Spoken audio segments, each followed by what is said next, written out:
Hi உங்கள் மக்கள் views. இப்போ நம்ம எங்கே போகிறோம்னு பார்த்தீங்கன்னா ஐந்தருவி தாங்க போகிறோம். வாங்க ஐந்தருவியில் போய் எப்படி இருக்குன்னு பார்ப்போம். ஏற்கனவே நம்ம வந்து மெயின் ஃபால்ஸில் குளித்த வீடியோ உங்களுக்கு காமிச்சேன். இப்போ வந்து 5 ஃபால்ஸுக்கு போகிறோம். பழைய குற்றாலம் போயிட்டு வந்தோம். பழைய குற்றாலத்தில் வீடியோ எடுக்க முடியலை. மக்களே 5 ஃபால்ஸ் போயிட்டு இருக்க மக்களே பாருங்கள், சூப்பராக இருக்குது ஒரு லொக்கேஷன்லாம்.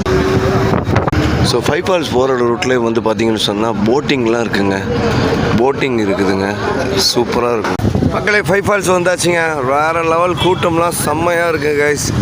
பாருங்கள் எவ்வளோ கார் நிற்கிது பாருங்கள். குற்றால சீசன் சும்மா களை கட்டிக்கிட்டு இருக்குது பாருங்கள் மக்களே. உள்ளே உட்காந்து நல்லா சூப்பராக சாப்பிட்டுட்டு இருக்காங்க. ஆனால் எந்த ஊர்ண்ணே? Madurai. Okay okay okay okay நல்லா என்ஜாய் பண்ணிகிட்டு இருக்காங்க. Okay okay. மக்கள்லாம் குளிச்சுட்டு நல்லா ஃப்ரெஷ்ஷாக பஜ்ஜி அது வந்து ஸ்ப்ரிங் ரோல் எல்லாமே சாப்பிட்டுட்டு இருக்காங்க.